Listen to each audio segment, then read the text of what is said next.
Buenos días a todas y a todos. Vamos a continuar con este curso que estamos revisando cuáles son las atribuciones del INE. Como ya vimos ayer, pues el INE es, entre otras, pues una de las autoridades más importantes en nuestro país relacionadas con la materia electoral. Acuérdense que pueden participar en cualquier momento, pueden abrir su micrófono, pueden poner ahí una manita y con todo gusto pueden participar.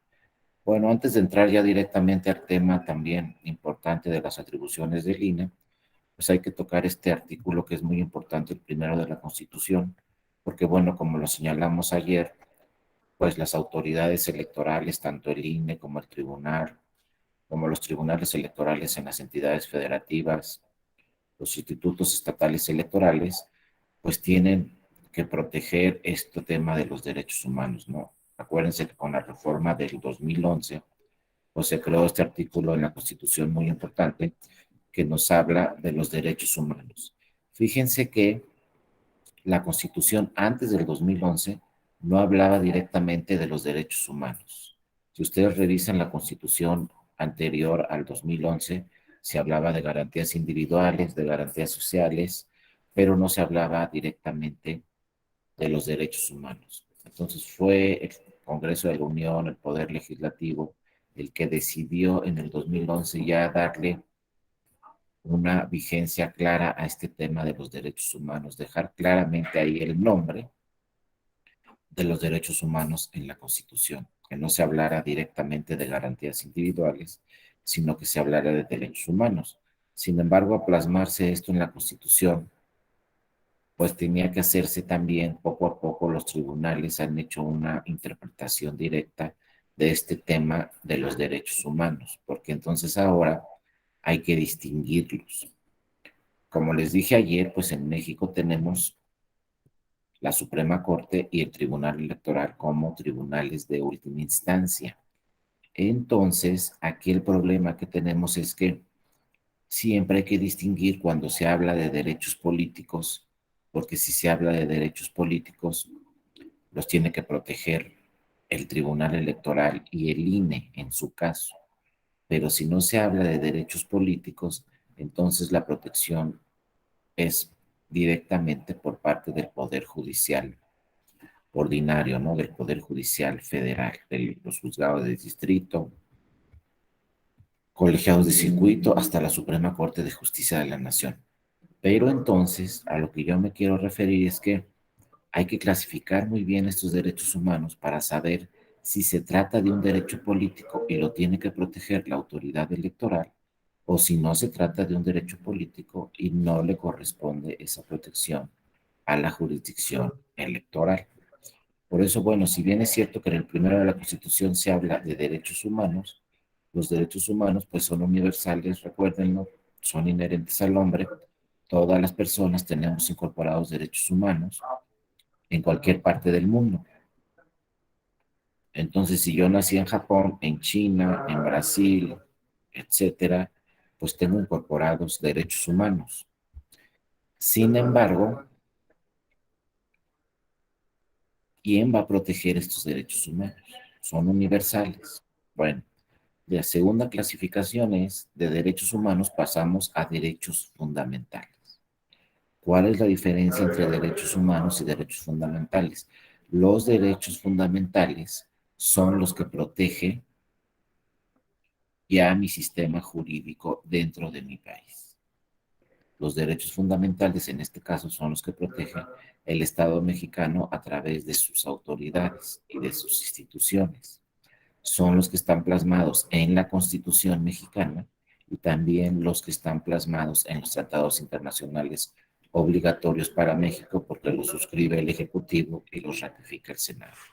Entonces, todos los derechos humanos que están en la Constitución mexicana y que están en los tratados internacionales son derechos fundamentales en nuestro país. Entonces, fíjense, ya no estamos hablando de todos los derechos humanos universales que existen en todo el mundo. Los fundamentales serán ya los que directamente los proteja el sistema jurídico mexicano. Entonces, cualquier derecho humano que encontremos en la Constitución o cualquier derecho humano que encontremos en los tratados internacionales obligatorios para el Estado mexicano serán derechos fundamentales. Y la tercera clasificación es, bueno, los fundamentales se dividen en derechos civiles, derechos sociales, etcétera, y por ahí, en el 35 de la Constitución, se nos habla de los derechos políticos. Votar, ser votado, asociarse, afiliarse, etcétera. Entonces, los derechos políticos son los que se plasman en el 35 de la Constitución y esos son los que tienen que proteger la autoridad electoral, porque son los políticos.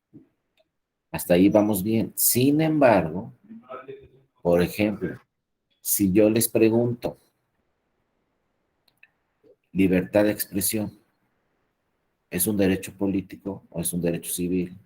Es una garantía individual, porque tenemos que saber de qué derecho se trata para saber qué autoridad lo va a proteger. Si la libertad de expresión es un derecho civil, entonces lo va a proteger quizá el Poder Judicial Federal, el juzgado de distrito, etcétera. Pero si la libertad de expresión es un derecho político, entonces la autoridad que le corresponde protegerlo, pues será en su caso al INE o al Tribunal Electoral. Entonces puede ser las dos cosas. Por eso en una jurisprudencia el Tribunal Electoral ha señalado que cuando cualquier derecho humano esté relacionado con la materia político-electoral, se entenderá como un derecho político. Entonces, si esta libertad de expresión está directamente relacionada con la materia electoral, le corresponde a las autoridades electorales la protección de este derecho humano. Pero si no tiene relación con la materia político-electoral, entonces no le corresponde a la jurisdicción electoral, pero hay que distinguirlos. Obviamente un candidato, si llega al tribunal o al INE y dice, oye, se me está vulnerando mi libertad de expresión porque soy candidato, pues obviamente entendemos que es un derecho político electoral, porque se trata de un candidato o una candidata que está participando en un proceso electoral. Pero ya que tengamos la distinción de este derecho como político, entonces será cuando la jurisdicción electoral tenga que proteger este derecho político.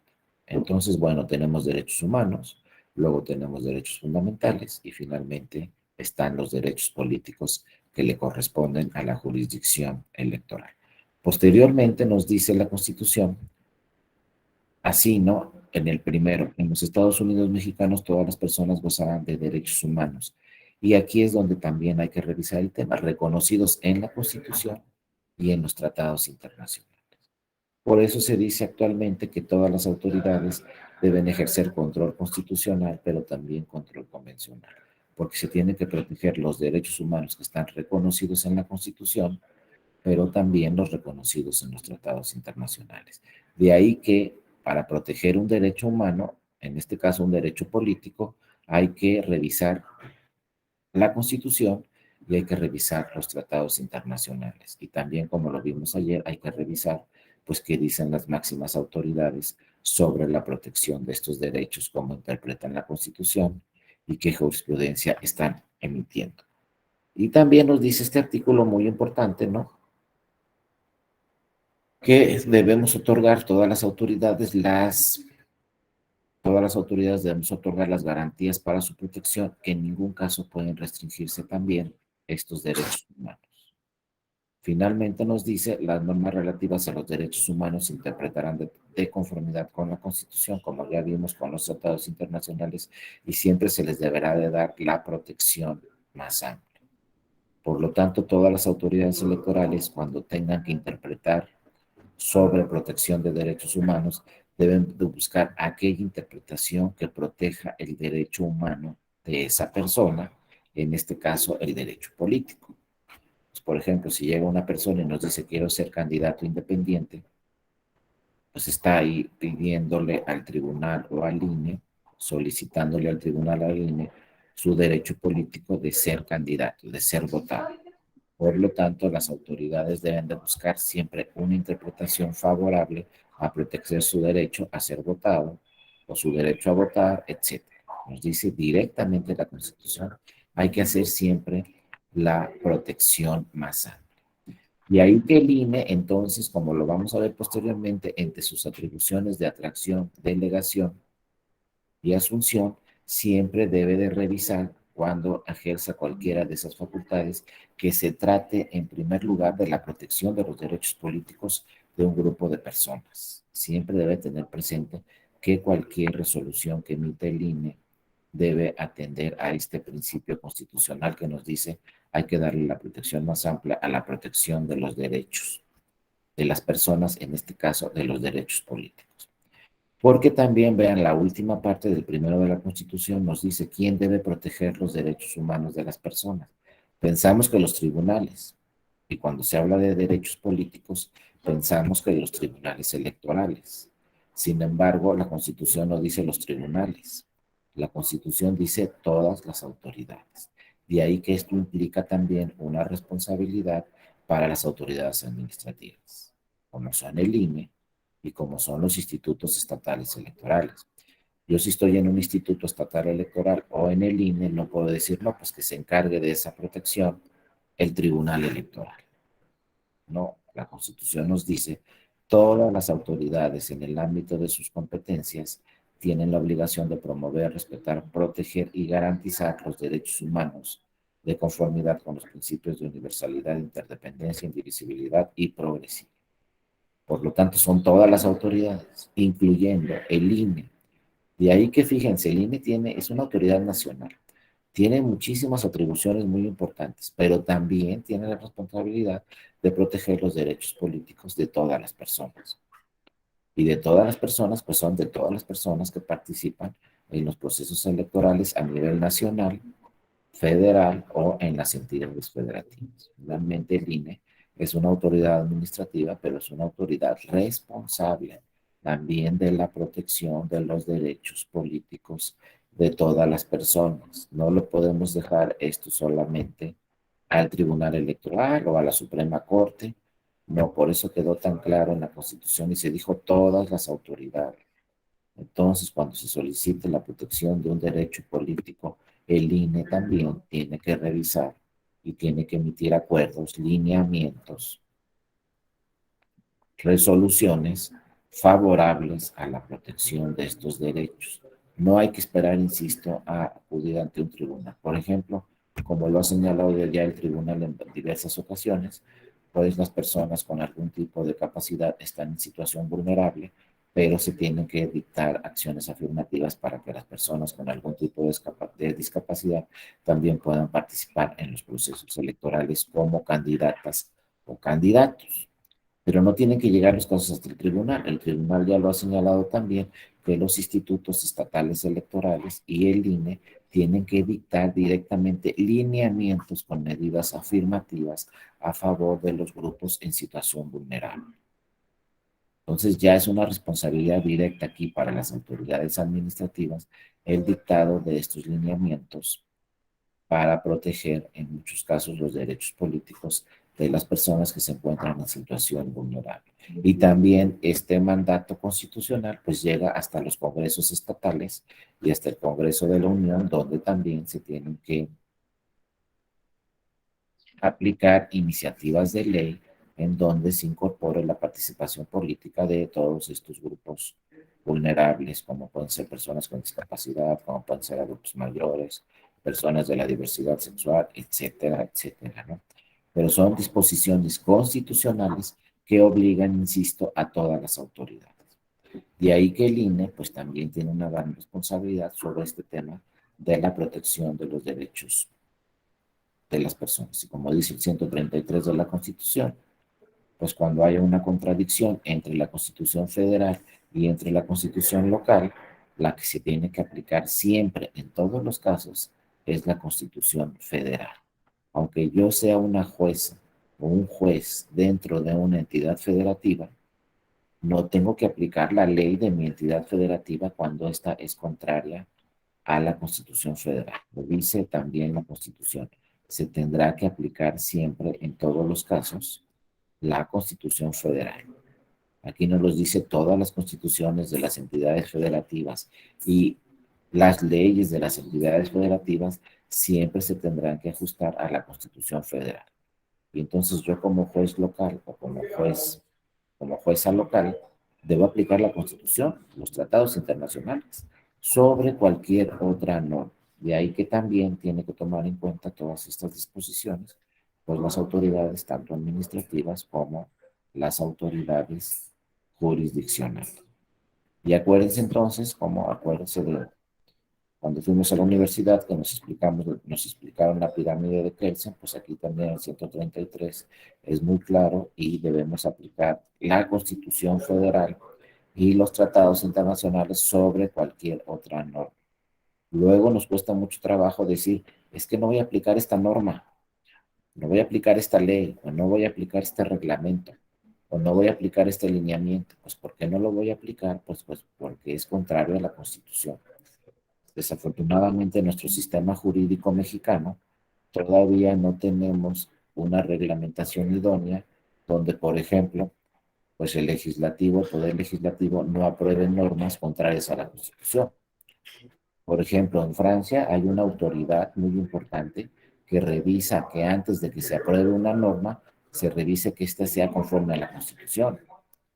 Y entonces ya no hay problema, porque ahí existe la autoridad en Francia que dice, a ver, no, le dice al Parlamento, primero voy a revisar si estas normas que quieres aprobar son constitucionales. Si son constitucionales, se aprueban, si no, hay que ajustarlas. En México no sucede así. En México aprobamos las normas y luego son las autoridades las que se enfrentan a revisar si esas normas son conformes a la Constitución o no son conformes a la Constitución. Si esas normas son conformes a los tratados o no son conformes. Y si no son conformes, hay que declarar su invalidez por parte de la Corte o hay que inaplicarlas por parte del Tribunal Electoral.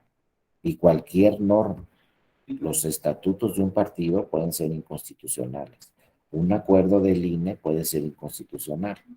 Un lineamiento del INE puede ser inconstitucional. De ahí que también todas las autoridades administrativas pues tienen que revisar su legislación y también los lineamientos y los acuerdos que dictan.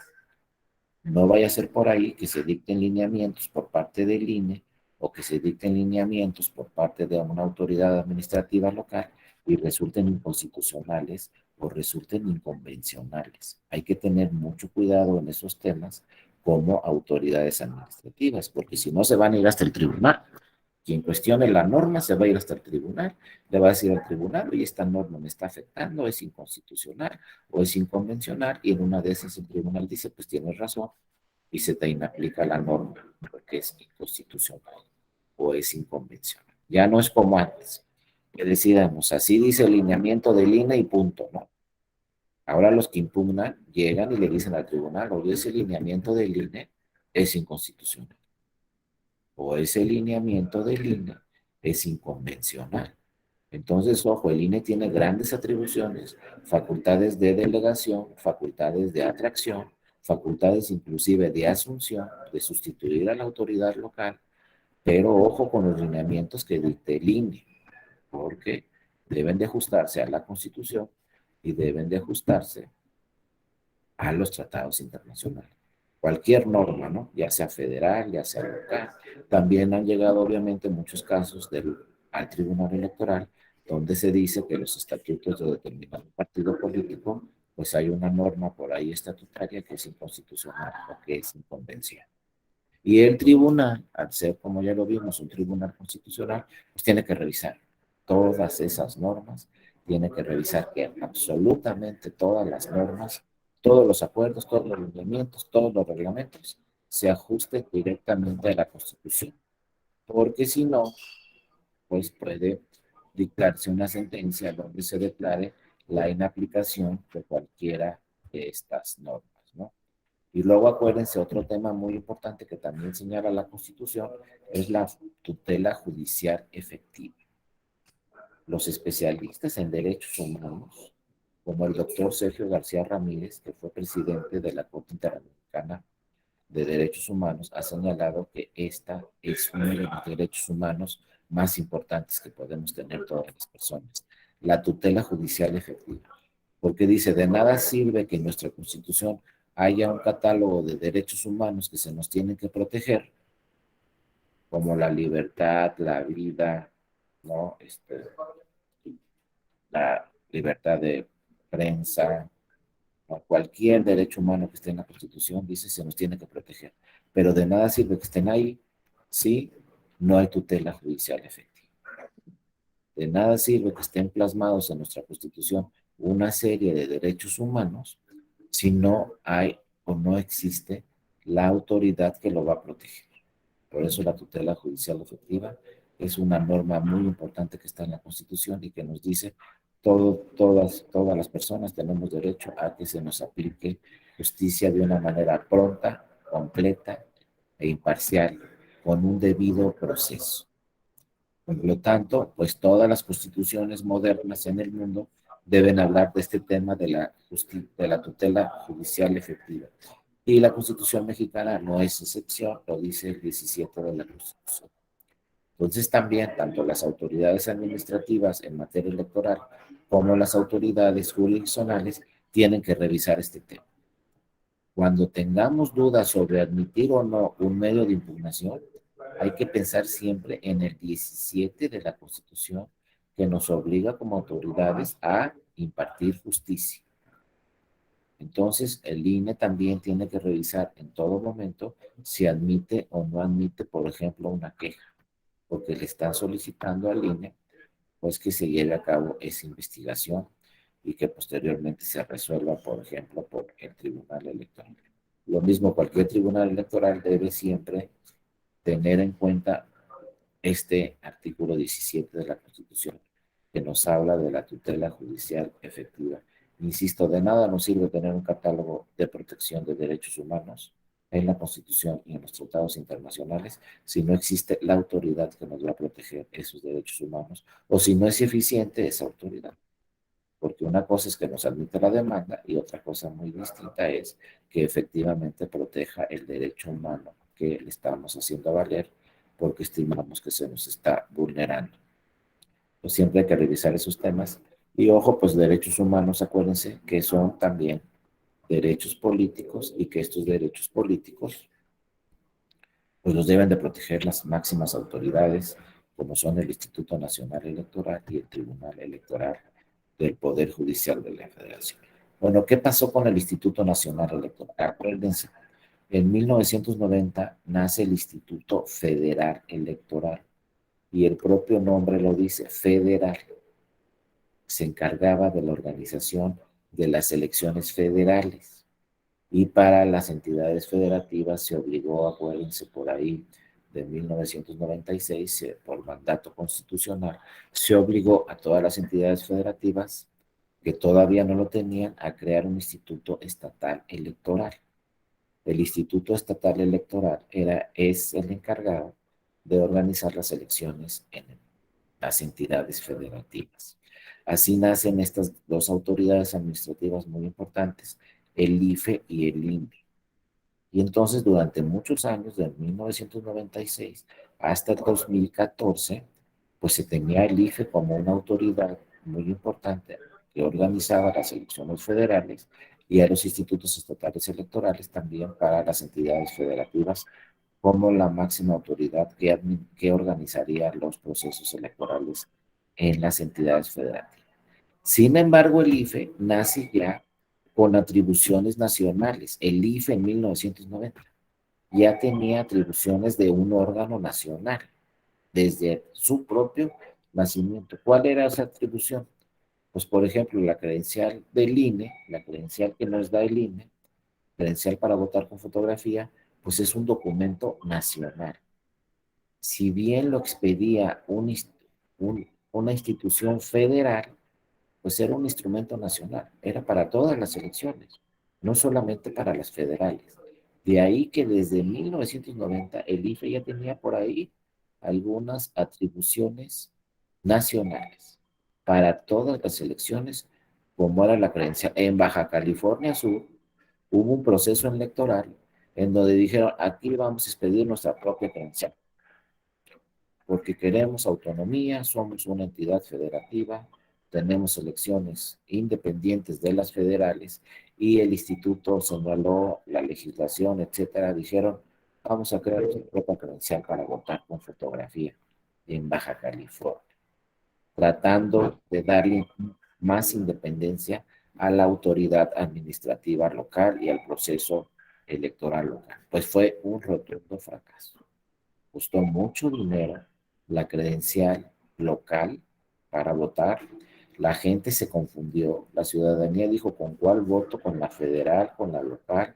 Costó mucho dinero, hubo muchas confusiones, hubo muchos problemas con las listas nominales, etcétera. Entonces decidió Baja California quitar esas normas, reformar su constitución, reformar su ley y seguir con la credencial para votar con fotografía que expide el IFE.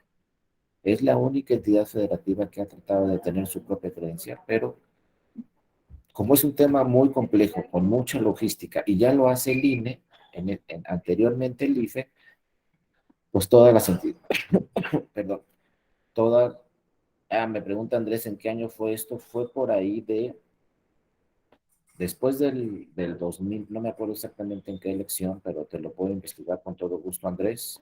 Si me escribes a mi correo electrónico, yo te digo en qué elección exactamente fue cuando Baja California tuvo un proceso electoral con su propia credencial para votar con fotografía, pero después, insisto, se dijo no funcionó. La gente llegaba con la del IFE a votar, no podía votar, no estaba en la lista nominal. Y lo más importante que es lo que se va a revisar y se está revisando, es que fue muy costoso que una entidad federativa creara su propia credencial para votar con fotografía. Pero vean cómo el IFE desde su nacimiento en 1990 ya tenía atribuciones nacionales muy importantes. Bueno, como es tan costoso el tema de la credencial para votar con fotografía, como es un tema de muchísima logística, como las listas nominales las tiene siempre el IFE, ahora el INE, pues todas las entidades federativas, a partir de esa experiencia de Baja California, pues han decidido que la credencial siempre sea el INE el que la expida. Entonces, desde ahí ya estábamos vislumbrando una autoridad nacional.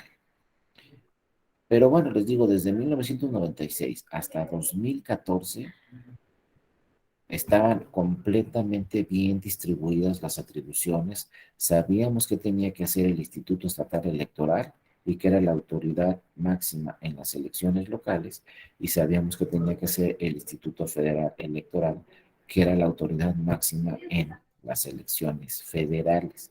Pero estaban muy bien distribuidos los ámbitos de competencia.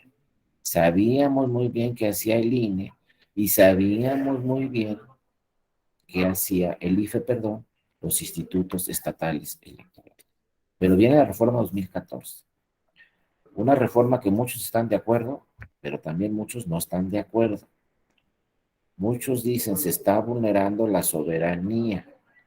Aquí nos dice Erika, a ver qué nos dice Erika. En octubre de 2006, mediante decreto 252, el Congreso del Estado de Baja California accede a derogar la credencial estatal del elector al considerar que la credencial para votar expedida por el IFE reúne los requisitos de seguridad. Pues te agradezco muchísimo, Erika, esta información, en donde queda muy claro, con la información de Erika, pues ya queda muy claro, ¿no?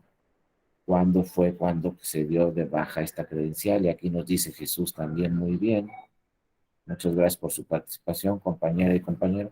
Nos dice Jesús, el 2 de agosto de 1992 se celebró la primera elección con una credencial estatal de elector con fotografía y con listados nominales y con imagen, ¿no? Bueno, en fin, la tenemos desde 1990 con la creación del IFE, nace también la creación de la nueva credencial para votar con fotografía. Anteriormente creo que sí teníamos una especie de documento, pero obviamente no tenía todas las medidas de seguridad para votar en las elecciones anteriores a 1990. Pero cuando nace el IFE, una de sus primeras funciones fue la creación de un listado nominal y la creación de la credencial para votar por fotografía. Acuérdense que el IFE fue la primera autoridad ya independiente de la Secretaría de Gobernación, del Ejecutivo Federal. Antes era el propio Ejecutivo Federal el que se encargaba de las credenciales para votar por fotografía. Y siempre se ha señalado, fíjense, que la Secretaría de Gobernación también es responsable de expedir otro documento de identidad para todas las personas. Se nos dice que deberíamos de tener una cédula de identificación, además de la credencial para votar con fotografía. Pero bueno, eso se ha dicho 30 años y seguimos como el único documento de identidad, la credencial para votar con fotografía. Entonces aquí tiene funciones electorales la credencial, pero también tiene funciones de identidad. Entonces es un doble trabajo para el INE, porque el INE también está haciendo o realizando funciones no directamente para el tema electoral, sino como un tema de identidad. Mientras no tengamos otra cédula, pues la credencial para votar va a ser como nuestra cédula de identidad, como sucede en otros muchos países en el mundo, tienen su credencial o su cédula, con esa se identifican en todos lados, pero no es la credencial para votar. En México tiene doble función y bueno, como están los temas actuales de presupuesto, etcétera, pues seguramente no vamos a tener otra cédula más que la credencial para votar con fotografía durante los siguientes procesos electorales y simplemente el voto electrónico, pues seguramente vamos a seguir teniendo credencial para votar con fotografía, porque si no, ¿cómo nos vamos a identificar? Con voto electrónico, sin voto electrónico, puede ser con la huella digital, puede ser con el iris del ojo, etcétera. Podemos votar así, pero la credencial va a seguir siendo necesaria, ¿no? Aquí nos manda Erika, ¿no? Aquí nos manda un link, Erika, del voto en el extranjero, No, etcétera. esa es la evolución de cómo pasaron las credenciales. Es una liga. Ah, muchísimas gracias, Desde Erika. el 91 hasta el 2015. Aquí la vamos a guardar, Erika. Muchísimas gracias por tu información. Yo en lo personal la voy a guardar ese, le voy a dar una revisadita posteriormente. Te agradezco mucho, Erika, pero pues Erika lo dejó ahí para todas y todas nosotros y todos los que estamos aquí el día de hoy. Bueno, les decía, entonces, pues nace el IFE, viene de 1996 a 2014, el IFE cumple muy bien con sus funciones durante todos estos años, expide la credencial para votar con fotografía, pero hay una clara distinción entre la competencia del IFE para elecciones federales y la competencia de los institutos estatales electorales. Pero, oh, sorpresa, viene 2014 y dice el Congreso de la Unión, dice el Poder Constituyente, las legisladoras, los legisladores, vamos a crear una nueva institución que ahora va a ser nacional y la vamos a dotar de mayores atribuciones. Pero ojo, al dotar de mayores atribuciones al INE, le están quitando esas atribuciones a los institutos estatales electorales. Y viene el primer tema, la soberanía estatal. ¿Qué pasa con la soberanía estatal? Ahora fíjense, dependen directamente los institutos estatales electorales de las decisiones que tome el INE, así como lo escuchan. Muchas decisiones que toma el INE impactan directamente en los soples, aunque no me gusta el nombrecito, pero así lo dice la ley, en los soples, de ahí dependen de muchas decisiones. Inclusive se le dio la atribución al INE de que el INE es el que selecciona a las consejeras y a los consejeros de todos los institutos estatales electorales. El INE es el que decide quiénes van a ser las consejeras y quiénes van a ser los consejeros de los institutos estatales electorales, así como quiénes van a ser las presidentas o los presidentes de todos los institutos estatales. Esto sucede en 2014, estamos en 2022 y fíjense, sigue la discusión si debe de tener todas estas atribuciones el INE o debemos de regresar esas atribuciones a los institutos estatales electorales. Y van a ver que en la próxima reforma electoral va a seguir la discusión. Seguimos así, le damos otra vez más atribuciones a los institutos estatales electorales o qué hacemos con estos temas. Hay otros que dicen, pues ya nada más que se quede el INE. Yo no estoy de acuerdo con esa posición, pero sí se ha escuchado. Mi posición es que debe de fortalecerse nuevamente a las instituciones electorales porque no estamos en un país, como señalaba la compañera o los compañeros, no estamos en un país europeo de 5 millones de personas. Estamos en México con una lista nominal de 93 millones de personas y somos aproximadamente 130 millones de habitantes. Entonces, la geografía en nuestro país electoral es completamente distinta. Lo que sucede en Chihuahua es completamente distinto a lo que sucede en Oaxaca. Por lo tanto, cada entidad federativa debe tener sus propias autoridades que conocen exactamente la geografía, la cultura y las costumbres de esa entidad federativa. Si le dejamos todo al INE, pues el INE será una autoridad nacional, pero no va a conocer las particularidades de cada entidad federativa. Y les digo, no es lo mismo lo que sucede en Chiapas que lo que sucede en Baja California. Y las únicas autoridades que conocen exactamente la geografía, dónde instalar las casillas, cómo se lleva a cabo los usos y costumbres, pues son cada entidad federativa en lo particular. Pero bueno, parece, y la tendencia en este 2014 fue crear una autoridad nacional. Y luego vienen otros temas que también están involucrados, ¿no? Sobre todo por el tema de los presupuestos. Parece que en el 2014 una de las esencias para hacer un Instituto Nacional Electoral era el tema del presupuesto y en algunos casos se tiene la razón.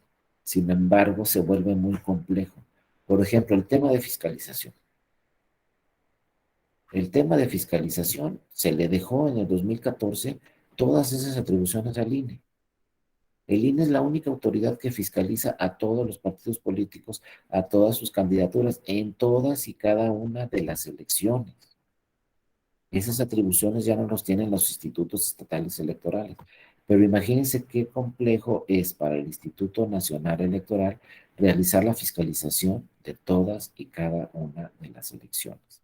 Y si a eso le agregamos que en las entidades federativas se están reformando sus constituciones para tener elecciones concurrentes al mismo tiempo que las federales, pues imagínense el INE en 2024 tiene que hacer la fiscalización prácticamente en el mismo tiempo de todas y cada una de las elecciones que se celebran en 2024, de ayuntamientos, de diputados locales, de gobernaturas, de la presidencia de la República, de diputaciones federales, de senadurías, de todo eso tiene que ser la fiscalización, de todas y cada una de las candidaturas y de todos y cada uno de los partidos políticos que participan en esos procesos electorales.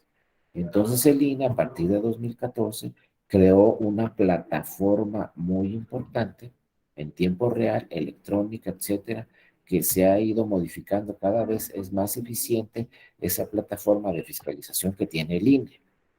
Pero empezamos mal en el 2015, porque fíjense, en el 2015, cuando tuvimos la elección de diputaciones federales del 2015, pues impugnaron varias elecciones de esas, de diputaciones federales ante el tribunal y llegaron los partidos y le dijeron al tribunal, oye tribunal, aquí me ganaron en esta elección de diputaciones federales en el distrito tal de tal estado, porque el que ganó rebasó los topes de gastos de campaña.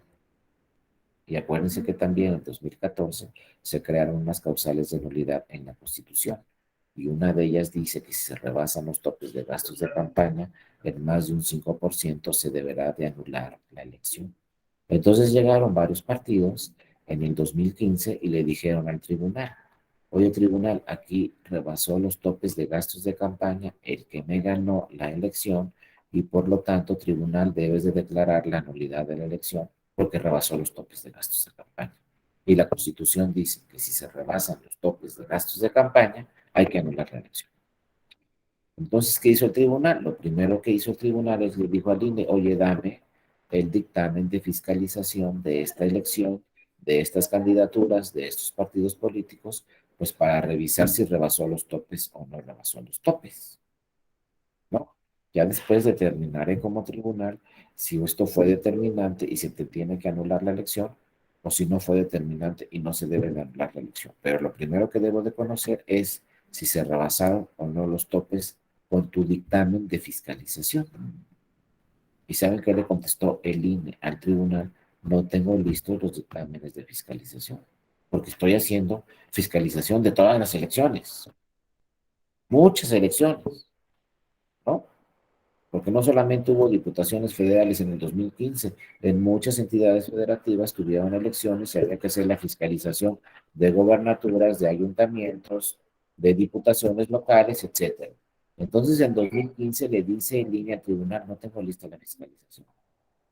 Todavía le dice al tribunal, a línea, oye, me queda una semana. Antes de una semana yo tengo que resolver todos estos asuntos porque tengo una fecha límite para resolver.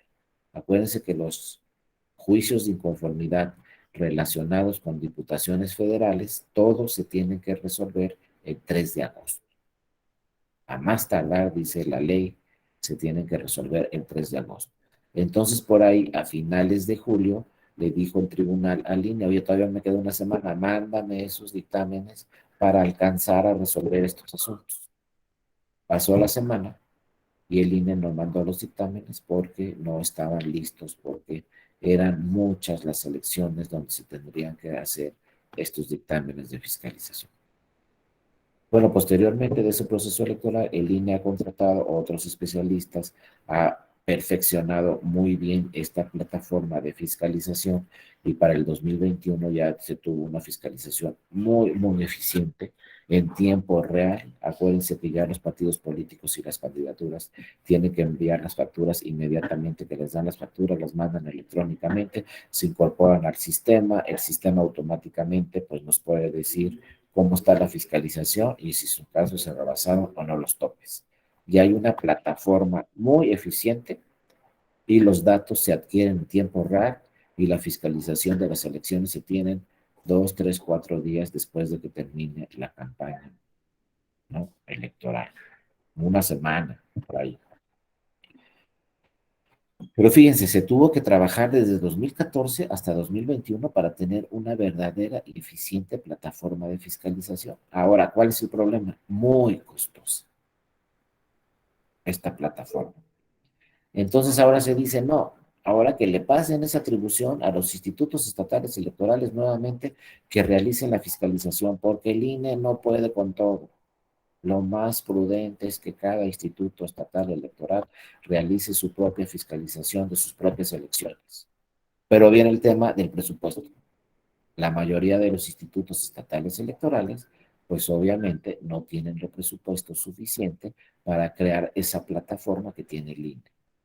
Porque la ley nos dice que ahora ya toda la fiscalización es electrónica y es en tiempo real. Entonces esa plataforma pues no hay presupuesto en la mayoría de las entidades federativas. Entonces vulnera la soberanía estatal. Si la fiscalización la hace el INE y no la hace el instituto, pues ahí está la discusión. Dos, ¿le pasamos la fiscalización a los institutos nuevamente o ya se la dejamos al INE? Otro tema de discusión. Pero lo que sí está muy claro en este momento es que el INE es una autoridad nacional y tiene atribuciones muy, muy importantes, pero muy importantes.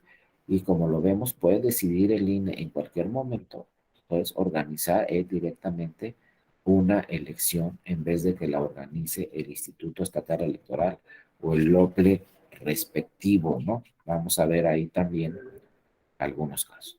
Fíjense, bueno, se reforma en el 2014 la ley, como decimos ahí muchas veces, le quitaron la F al IFE y le pusieron una N y cambió radicalmente las atribuciones de esa autoridad. De ser una autoridad federal pasó a ser una autoridad nacional. Aunque como les digo, ya tenía atribuciones de autoridad nacional relacionadas con la lista nominal de electores y relacionadas con la credencial para votar por fotografía. Ahí desde siempre las atribuciones del IFE y ahora INE han sido nacionales y han sido muy eficientes desde un principio, porque ustedes se acuerdan, bueno, no todos, pero los que ya no están tan jóvenes seguramente se acuerdan que desde 1990 pues hemos ido al INE y nos dan nuestra credencial, ahí la tenemos. Y si se nos pierde nos dan otra, y si me la roban me dan otra, y si me cambio de domicilio me dan otra. Y realmente el sistema es eficiente porque son 2 o 3 semanas lo que se tarda en emitirme una nueva credencial, tiene muchísimos candados de seguridad, realmente es un documento verdadero, documento de identificación. Y aparecemos siempre ahí en la lista nominal y estamos hablando, ojo, a nosotros se nos hace muy sencillo como ciudadanas o ciudadanos que nos den nuestra credencial. Estamos hablando de 93 millones. Hay una lista de 93 millones. Imagínense el movimiento que tienen esas 93 millones de personas. Que ya se cambiaron, hay que darles otra credencial. Que ya se las robaron, hay que darles otra credencial. Que ya se les perdió, porque se nos pierde a todos también, hay que emitir una nueva credencial. ¿Cuál es el costo? ¿Cuál es la logística? Y la eficiencia que tiene en realidad el INE en este tema de las credenciales y de las listas nominales. Por eso, obviamente, pues se entiende que sería un error que alguna entidad federativa dijera, no, ahora yo voy a crear mi propia credencial para las elecciones locales. Y tengamos una para las elecciones locales y tengamos otra para elecciones federales. Creo que eso ahí no hay nada que buscarle. Ha sido muy eficiente el trabajo del INE desde 1990 y ahí no tenemos nada que modificar con respecto a la credencial para votar por fotografía. Pero sí hay otros temas que seguramente van a estar en discusión. Como vemos, en el 2014 desaparece el IFE y en su lugar se crea el Instituto Nacional Electoral, con algunas atribuciones o muchas atribuciones que ya hacía el IFE, pero con otras nuevas muy importantes, ¿no? El Consejo General del INE será entonces el organismo superior de dirección y tenemos ahora más consejeras y más consejeros. Al ser una autoridad nacional, se dijo en la Constitución directamente, ahora se van a tener 10 consejeras y consejeros electorales y un consejero o consejera presidente o presidente. El procedimiento de nombramiento se prevé una evaluación del comité técnico, aunque finalmente los que designan a las consejeras, a los consejeros, al presidente y o a la presidenta del INE es la Cámara de Diputadas y Diputados. Asiste el procedimiento y bueno, es la propia Cámara la que designará constantemente a quienes son consejeras y quienes son consejeros. Acuérdense que en 2014, cuando nace el INE, los periodos fueron diferentes, precisamente para que fuera escalonado. Se nombraron unas consejeras y consejeros por 3 años, otros por 6, otros por 9, y así se han ido poco a poco renovando estas consejerías en el INE. Entonces, actualmente tenemos unos que los nombraron cuando terminaron los que duraron 3 años, otros los nombraron cuando terminaron los que duraron 6 años y actualmente creo que el año que entra, si no me equivoco, en el 2023 van a terminar en su cargo algunas consejeras y consejeros que también tendrán que sustituirse por unos nuevos consejeros y consejeras. Creo que entre ellos el presidente, el doctor Lorenzo Córdoba, también creo que termina su periodo el año que entra y se tendrá que designar una nueva presidenta o un nuevo presidente si no sucede nada con una reforma electoral, que va a ser más o menos también seguramente por esas fechas, a ver si alcanza, porque acuérdense que si queremos modificar algún tema del INE, se necesita una reforma constitucional. No nos alcanza la reforma legal. Y acuérdense que para tener una reforma legal en materia electoral es con mayoría simple, pero para tener una reforma constitucional en materia electoral es con una mayoría calificada. Entonces habrá que revisar si alcanza a consensarse y tenerse una mayoría calificada para hacer una reforma constitucional y entonces sí tocar temas del INE y tocar temas del Tribunal Electoral, porque todo el fundamento del INE y el fundamento del tribunal están en la Constitución. No podemos modificarle nada al INE de fondo, obviamente, ni podemos modificarle nada al tribunal de fondo si no se realiza una reforma constitucional. Como les decía ayer, tenemos un año para esa reforma constitucional, pero tiene que ser aprobada no por una mayoría simple, sino por una mayoría calificada en el Senado de la República, en la Cámara de Diputadas y Diputados, y también con la mayoría de los congresos de las entidades federativas. Entonces, por lo pronto, nos dice actualmente la ley que, bueno, vamos a tener o se van a sustituir, no sé si son 3 o 4 consejerías el año que entra, dentro de ellas la de la presidencia del Consejo General del INE, ¿no? Pero bueno, ahí está, ¿no? También nos dice la Constitución, los consejeros o consejeras durarán en su función 9 años y no podrán ser reelectos.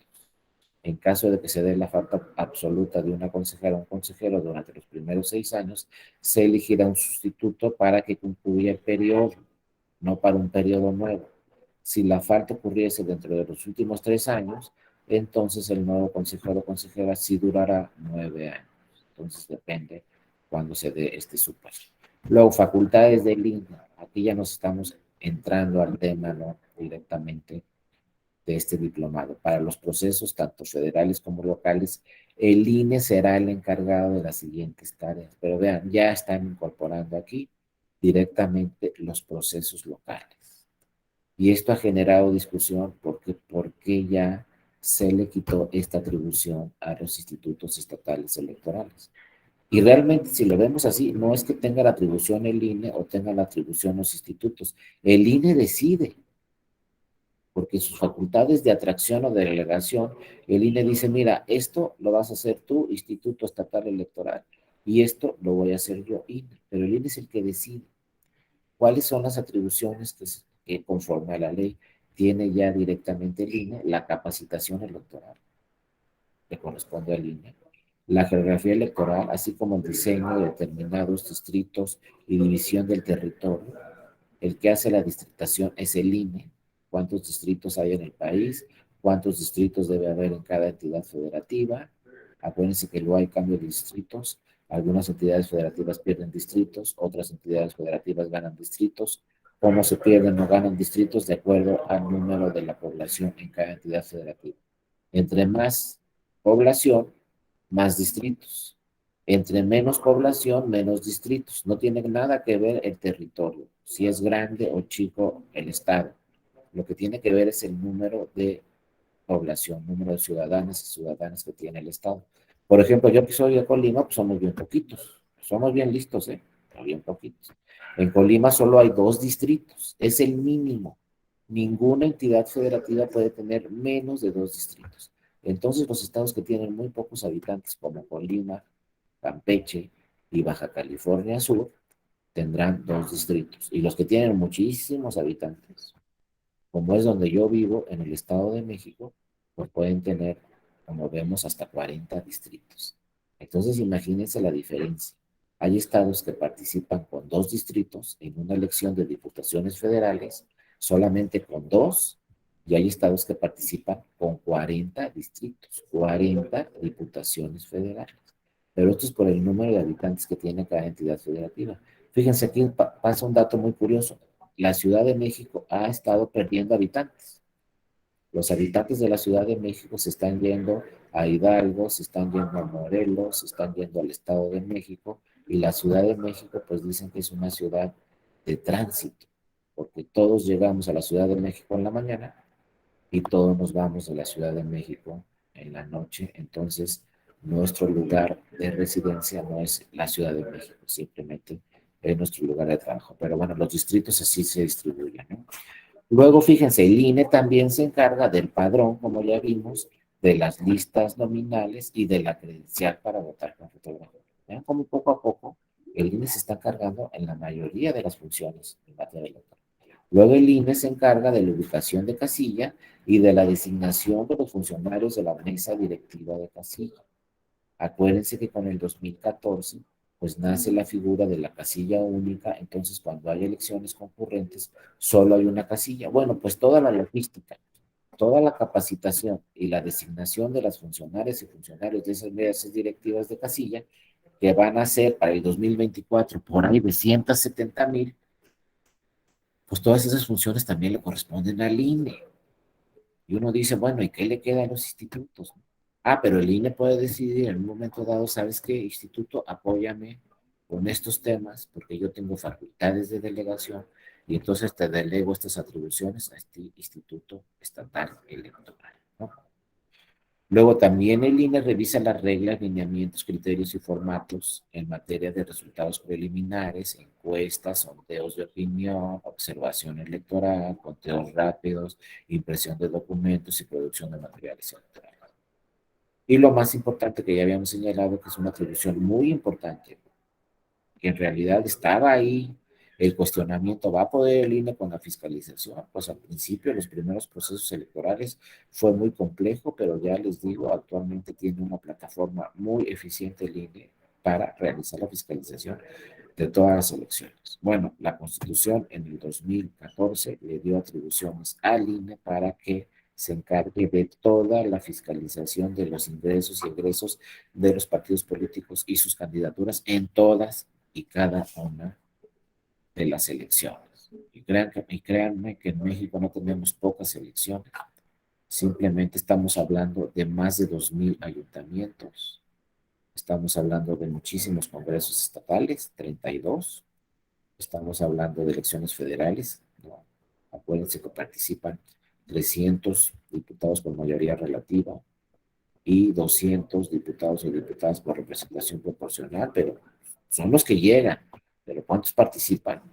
Pues imagínense que en diputaciones federales participan 8 partidos, pues son 500 por 8, más los suplentes.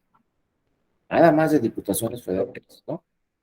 ¿Cuánto se tiene que hacer? ¿Cuántos partidos participan? ¿Cuánta fiscalización? Y solamente estamos hablando de diputaciones federales, ahora senadurías, presidencia, ayuntamientos, gobernaturas. No, no, no, es una cosa.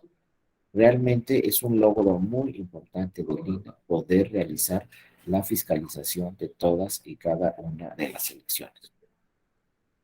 Bueno, en los procesos federales el INE queda con sus mismas atribuciones de siempre, ¿no? Prerrogativas de los partidos, preparación de la jornada electoral, también impresión y producción de materiales, escrutinios y cómputos, declaración de validez, ¿no? Y el cómputo para la elección de los Estados Unidos mexicanos de la presidencia. Acuérdense que el cómputo previo lo realiza el INE y el cómputo final de la elección de la presidencia de la República la realiza la Sala Superior del Tribunal Electoral.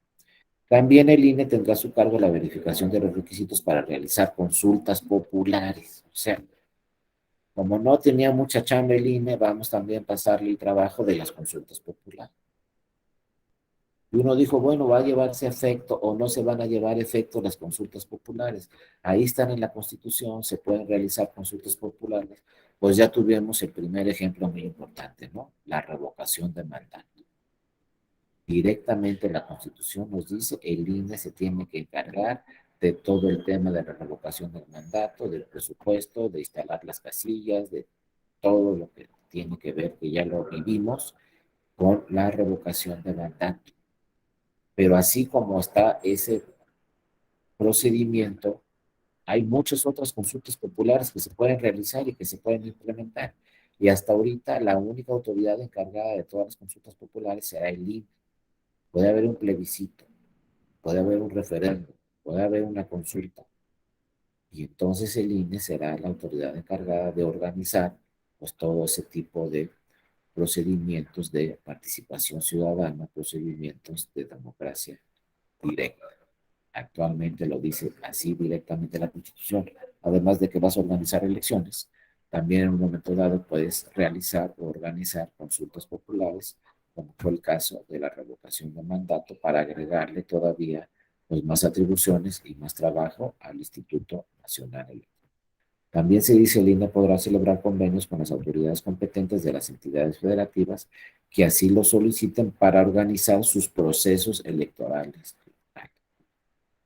Cuando leí esto dije, bueno, yo no sé cuándo va el INE a celebrar un convenio con un instituto estatal electoral y el instituto le va a decir, aquí convenimos que tú organices todo el proceso electoral. Como que no tiene mucha lógica, ¿no? ¿Cuándo le va a decir un instituto al INE, oye, tú organizas mi proceso electoral? Sin embargo, por ahí, ¿no? Lo que se dijo cuando se aprobó esta norma es que puede haber causas eventuales, ¿no? Causas de fuerza mayor. Quisiera pensar que sí, ¿no? Por ejemplo, en Tabasco, si se inunda todo el estado o hay un problema con el instituto estatal, acuérdense que luego hay inundaciones ahí en Tabasco muy importantes, pues a lo mejor el INE puede auxiliar al instituto por algún tema de fuerza mayor, ¿no? Solamente por hechos de fuerza mayor, donde de plano no sé qué pasó con el instituto, que también hay que firmar un convenio para que quien organice la elección sea el INE y no sea el Instituto Estatal Electoral. Pero ojo, así lo dice directamente la Constitución. El INE podrá celebrar convenios con las autoridades competentes de las entidades federativas que así lo soliciten. Pero nos dice aquí directamente la Constitución. Lo debe solicitar el instituto. El instituto le debe de pedir al INE, oye, tú organízate este proceso electoral. Pero hay otros temas donde el INE ya no le pregunta al instituto. Aquí sí, lo debe solicitar el instituto y bueno, desde mi punto de vista, afortunadamente no se ha dado ni un solo caso desde 2014 donde un instituto le solicite al INE, oye, organízate el proceso.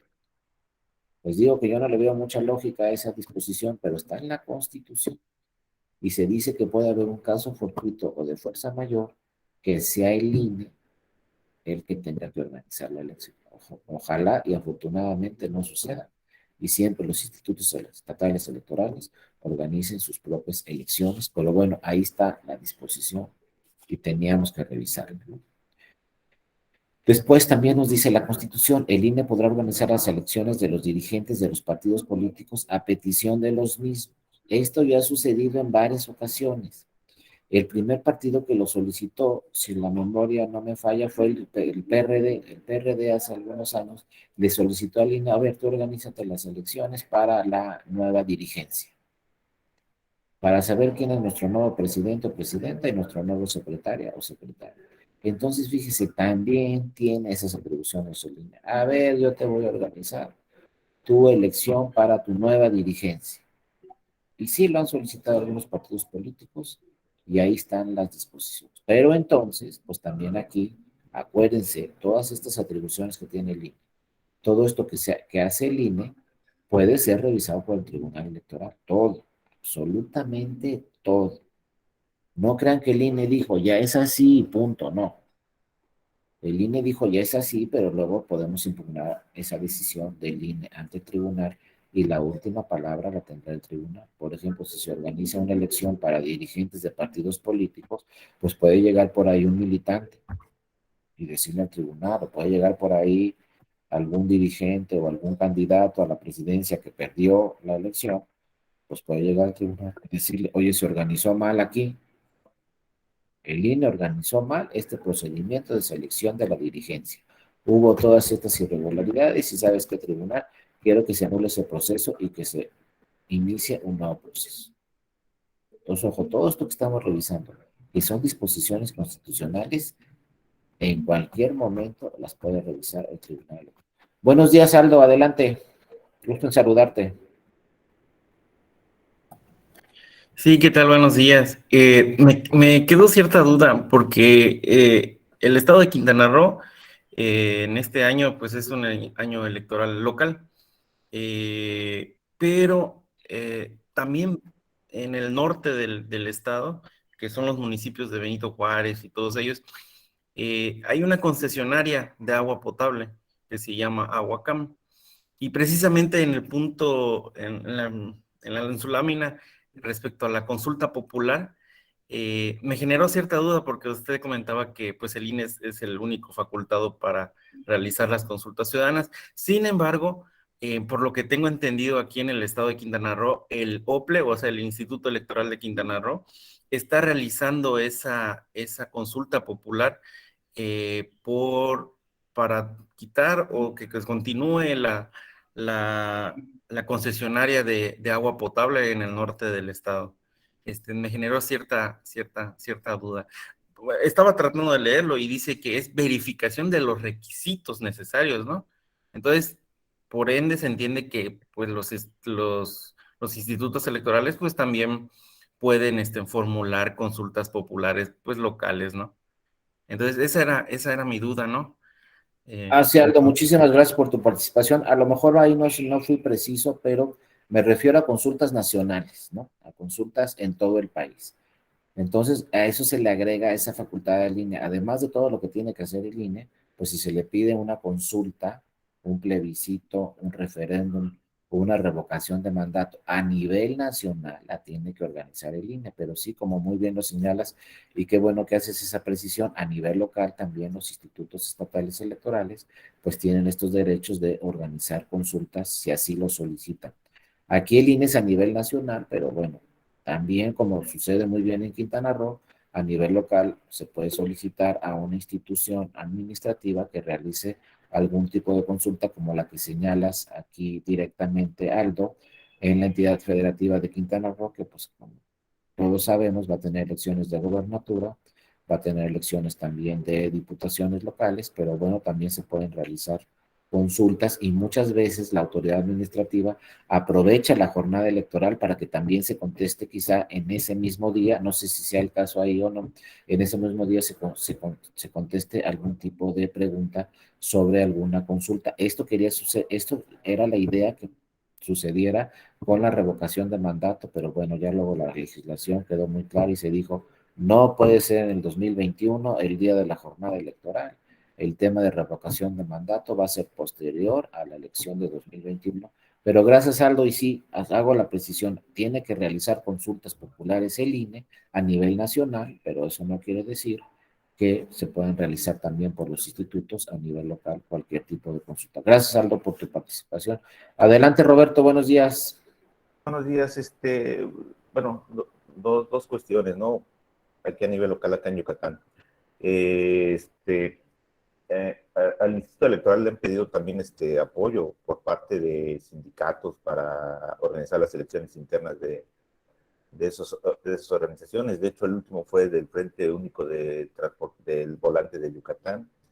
También aquí se manejan las comisarías, que es como las delegaciones municipales, pero se manejan comisarías municipales que donde el instituto no tiene la obligación de organizar las elecciones en las comisarías, es por parte de los municipios, pero han solicitado también el apoyo para que organice ese tipo de comicios. Y en cuestión y yo creo que igual también la aplicación de consultas que están marcadas por la ley, pues ya depende de cada estado, ¿no? Porque acá en Yucatán, en la ley de participación ciudadana, no se pueden celebrar ningún mecanismo de participación ciudadana en el año electoral. Entonces, sí hay esa pequeña limitante. O sea, yo creo que va a variar de acuerdo al estado, si se hace esa consulta en el día de la elección o no. Sería todo. Muchas gracias, Roberto. Sí, exactamente, también qué bueno que nos lo menciona, Roberto, pues ya cada constitución estatal y cada legislación en cada estado decidirá si le da atribuciones o no al instituto, pero es una libertad configurativa, ¿no? Como dice la Suprema Corte, ahí en esos casos cada una de las entidades federativas puede decidir qué atribuciones tenga o qué atribuciones no tengan sus institutos y se incorporan, por ejemplo, este tema de las consultas por parte de los institutos. Y luego otro tema muy importante, ¿no? Que sucedió, imagínense, a nivel nacional, imagínense el problema que podría suceder a nivel local, el del presupuesto. Hay presupuesto para realizar la consulta, desde ahí tenemos que empezar, o no hay presupuesto para realizar esa consulta. Algunas entidades federativas sí le dan esas atribuciones al instituto, otras no, pero luego llega también el tema, ¿no? Que estamos viendo. Finalmente, todos estos temas que estamos revisando, pues el INE tiene facultades de atracción, delegación y asunción para diferentes procesos electorales. Aquí el tema de consultas, pues gracias, Roberto, por tu participación. Cada entidad federativa habrá que revisar. Quizá en Quintana Roo si se realicen consultas, a lo mejor en Yucatán, como lo señalas, ahí no se pueden realizar consultas, o sí se pueden realizar algún tipo de consultas, pero que no sean durante el proceso electoral. Por ahí están señalando que pues sí debe haber esta figura de la consulta popular, porque es democracia directa, y para fortalecer la democracia en un país tenemos que tener procedimientos de consulta directa, ¿no? A la ciudadanía, democracia participativa en algunos asuntos, pero sí se está solicitando o se está revisando, pues que no sea el mismo año del proceso electoral. Pero otra vez viene el tema de los costos. Muchos dicen, no, es que a mí me conviene el mismo año porque voy a gastar mucho menos, no voy a instalar otras casillas. Pero otros dicen, es que puede afectar la propaganda electoral, etc. Y seguimos en esa discusión. Eso pasó exactamente a nivel nacional, la revocación de mandato. Muchos querían que fuera el mismo año para que fuera en la misma casilla, el mismo día y ahorrar muchos recursos. Pues sí se ahorran recursos, pero puede impactar también en la elección algún tipo de consulta popular. Entonces hay que revisar qué es lo mejor, que sea el día de la jornada electoral o posteriormente un año después. Fíjense aquí ahorita la revocación de mandato, pues impactó directamente porque se realizó durante las campañas de las 6 entidades federativas que van a tener elecciones. Había propaganda de revocación de mandato y había propaganda de las candidaturas de los partidos políticos en esas 6 entidades federativas al mismo tiempo. Entonces hay quienes dicen, no, tenemos que separar, los procedimientos de consulta deben ser justo cuando no tengamos elecciones y menos campaña, para no revolver un tema con el otro. Y hay quienes dicen, no, es que por la economía nos sale mucho más barato, la logística, ya están instaladas las casillas, pues hay que aprovecharlas. Y otros se los dejo ahí de tarea también, otro tema de discusión. Pueden ser las consultas populares el mismo año del proceso electoral, o deberán de ser las consultas populares un año que no exista proceso electoral, aunque las nacionales pues afectan, como estamos viendo en este año, los procesos electorales locales. Ahorita todavía no terminaba la revocación de mandato cuando ya habían iniciado las campañas en las 6 entidades federativas, que pues son en abril y mayo, y entonces, acuérdense, la revocación de mandato se tuvo por ahí los primeros días de abril, pero alcanzó a agarrar un poco el tema de las campañas. Hay que separarlo, ¿no? Desde mi punto de vista debe ser separado. Una cosa es un proceso electoral y otra cosa muy diferente es una consulta popular. Desde mi punto de vista deberían ser en fechas totalmente distintas para que no afecte una cosa a la otra. Pero si lo vemos presupuestalmente, pues cuesta el doble, porque hay que instalar casillas 2 veces. Entonces, fíjense también cómo las legisladoras y los legisladores pues todavía no la tienen así tan fácil. Tienen que revisar todos esos temas y ver si impacta o no impacta la propaganda, si se puede realizar propaganda o no durante las consultas populares y también estamos en proceso electoral. Adelante, Roberto, y luego Aldo. Primero creo que levantó la mano Roberto. ¿Estás por ahí, Roberto? Si no, adelante, Aldo, ya después Roberto. Cedo mi uso de la palabra. Ah, gracias, Roberto. Adelante, Aldo. Sí, pues, sinceramente, el tema de la propaganda o pues discusión que como usted bien menciona, se da por el incumplimiento, yo siento, a la ley electoral, porque sinceramente sí pueden, yo desde mi punto de vista, ¿no? Sí pueden converger, porque la ley es clara, el INE es el único facultado para hacer la promoción y difusión en los medios, tanto de radio y televisión y todo lo que involucre para la revocación de mandato. En ese sentido, se generó esta discusión, desde mi punto de vista, por el incumplimiento tanto de las autoridades de gobierno como de los funcionarios públicos que intentaron hacer promoción de la revocación de mandato. Entonces, sí, desde mi punto de vista, sí puede converger, porque la ley es clara, el único que está facultado para hacer la promoción de la revocación de mandato es el INE, y lo hizo bien, desde mi punto de vista. Fueron cantidades exorbitantes de spots en el que pusieron más bien promocionaron la revocación de mandato, los foros de discusión, fueron 3 foros nacionales y aparte los foros, pues llamémosle locales, que los institutos electorales colaboraron con eso. Entonces, la difusión sí se dio y sí pudieron converger. El detalle ahí es que siento que esa discusión se generó por la cuestión del incumplimiento de las autoridades, de los gobiernos, y por el tema de que los funcionarios públicos querían hacer promoción de la revocación de mandato. Tan es así que varios diputados federales tomaron su licencia y pues se aventuraron a realizar la promoción de la revocación de mandato, ¿no?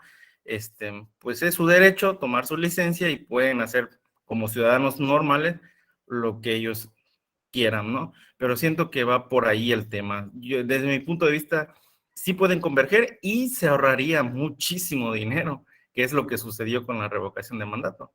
Es cuanto. Muchas gracias, Aldo. Exactamente, solamente hay que revisar que no afecte una cosa a la otra, que la consulta popular no afecte la elección y la propaganda en la elección y los tiempos que da el INE en radio y televisión, y lo mismo que el proceso electoral tampoco afecte a esa consulta popular. Habrá que ser un poco más, habrá que revisar un poco mejor la legislación para que queden claros esos 2 temas, pero les digo, será el legislador, ya tuvimos la experiencia de la revocación de mandato. Fíjense, llegaron cientos de quejas al Tribunal Electoral por este tipo de propaganda, sobre todo porque era propaganda muchas veces de servidores públicos, como dice Aldo, algunos pidieron licencia, otros no. Llegaron muchísimas quejas al tribunal y bueno, el tribunal tuvo que resolver estas quejas. Lo dijo ayer el presidente del tribunal, en un plazo de 3 días aproximadamente, un poco menos, se resolvieron todas y cada una de las quejas. Llegaban y a los 3 días se tenía la resolución porque llegaban otras y llegaban otras y llegaban otras cientos de quejas. Entonces, este tema de la revocación de mandato pues nos va a servir mucho de experiencia para revisar posteriormente cómo reglamentar todos estos temas, porque pues lo dice la Constitución. Se pueden realizar consultas populares en cualquier momento y el INE será encargado de realizar estas consultas populares. También habrá que revisar quién solicita la consulta popular, si debe ser la ciudadanía o también si pueden ser algún órgano de gobierno, que son la naturaleza de estas consultas populares, pues es que la solicite la ciudadanía por algún determinado tema. Habrá que revisar qué número de ciudadanos la debe solicitar. Acuérdense que se tuvieron que recabar firmas y luego pues también cuando es vinculante o no. Actualmente en el tema de revocación de mandato se dijo que tenía que votar por lo menos un 40% de la lista nominal y pues no le llegamos ni a la mitad. Entonces fue muy costosa y finalmente la sala superior pues dijo que no tenía efectos jurídicos esta consulta porque no había alcanzado el 40% para que fuera vinculante, ¿no? Entonces habrá que ver si le bajamos al 30, al 20, le dejamos en el 40, cuántas firmas. En fin, son temas nuevos, pero muy importantes, porque la consulta popular es una muestra de que en un estado hay democracia participativa, nos están preguntando directamente a la ciudadanía sobre algún tema y claro, pues que vale la pena que la ciudadanía se manifieste directamente. Los países más avanzados en el mundo tienen estos temas de consulta popular, plebiscito, referéndum, y para tomar decisiones trascendentales. Por ejemplo, ¿qué pasó en Inglaterra, en el Reino Unido? Ahí decidió la ciudadanía separarse de la Unión Europea por una consulta popular. Ya se separaron, ¿eh? Ya después se arrepintieron, por ahí me dicen algunos, ¿no? Pero en este momento no están dentro de la Unión Europea porque decidió la ciudadanía. Inclusive el primer, no me acuerdo si era el primer ministro, creo que sí, renunció a su encargo, porque la ciudadanía dijo, ¿sabes qué? Nos separamos de la Unión Europea. Aquí, como dice también el compañero del Brexit, pues ahí estuvo, ¿no? Y luego, por ejemplo, acá un caso que me llamó mucho la atención hace algunos años en Canadá, pues en Quebec se querían separar y formar su propio país. Quebec quería que fuera un país independiente a Canadá. Entonces íbamos a hacer Norteamérica, íbamos a hacer México, Estados Unidos, Canadá y Quebec. Y entonces se llevó a consulta popular el tema. ¿Y saben cómo quedó el resultado? 52% dijeron nos queremos quedar en Canadá, 48% dijo nos queremos separar. Y ahí hablan en francés, etcétera, ¿no? Entonces vean cómo una consulta popular puede tener efectos muy importantes, pero pues es lo que debe decidir la ciudadanía. Yo estoy muy de acuerdo con este tema de la democracia directa y que sea la ciudadanía la que decida, ¿no? Aquí nos dice Ramón Anaya, quizá las consultas sería una buena opción para empezar a utilizar el voto electrónico, serviría como un ensayo. Pues sí, muy buena idea, Ramón. Podemos empezar con consultas con el voto electrónico. Fíjense lo que pasó hace poco aquí en México. Para elegir al nuevo líder sindical en Pemex fue vía voto electrónico. Dijeron, ¿quién va a ser nuestro nuevo líder sindical aquí en Pemex? Pues vamos a llevar la elección voto electrónico. Y ya, tienen su nuevo líder sindical. Con voto electrónico no hubo ningún problema. Entonces, ¿por qué para las elecciones le tenemos miedo al voto electrónico? Pero como dice muy bien aquí el compañero, puede ser una muy buena idea empezar con estas consultas populares. Fíjense, a lo mejor van a decir que soy un exagerado, pero ahorita quizá no hubiera guerra entre Rusia y Ucrania si tuviéramos la consulta popular, porque el problema de la guerra entre Rusia y Ucrania es que hay dos estados de Ucrania que se quieren ir con Rusia y Ucrania no quiere que se vayan con Rusia, etcétera, porque es una zona estratégica, ya se sabe toda la historia, ¿no? Pero a ver, pues que le pregunten y ya, a esa ciudadanía de esos dos estados, a ver, ¿quieres quedarte en Ucrania o quieres irte a Rusia? Y lo que decidan. Eso es democráticamente, ustedes saben que pues, todavía va a ser muy difícil para que esas, ya sea Ucrania o ya sea Rusia, tengan consultas populares y procedimientos democráticos, pero podemos llegar hasta allá, hasta evitar una guerra y que sea la ciudadanía, oye, quiero separarme de Ucrania, oye, no quiero separarme de Ucrania, oye, quiero ser independiente, oye, quiero irme con Rusia. Bueno, pues finalmente es la soberanía nacional, la soberanía estatal la que decide, y pues si así lo decidió toda esa ciudadanía, pues es una democracia directa, pero por eso muchos estados no meten este tema de las consultas populares y la democracia directa, porque dicen, en una de esas, pues se van a otro país, como sucedió en Canadá, en una de esas perdemos uno de los estados más importantes, como es Quebec, porque ya decidieron ser un país independiente, ¿no? Entonces habrá que revisar los temas, pero sí es muy importante que en México iniciemos con más consultas populares, como lo dice la Constitución, y como dice el compañero, pues podremos ahí implementar el voto electrónico. A lo mejor en esta revocación de mandato hubiera sido interesante tener un voto electrónico, aunque sea no en internet, quizá con unas electrónicas. Luego dicen es muy costoso, pues yo he sabido de varios países donde rentan las urnas electrónicas, ni siquiera las compran, las rentan, las utilizan y van de regreso, y si tiene el voto electrónico no habrá que ver pues cómo se va desarrollando este tema, pero sí, ojo, es una disposición constitucional este tema de realizar consultas populares. Se adelante, Erika.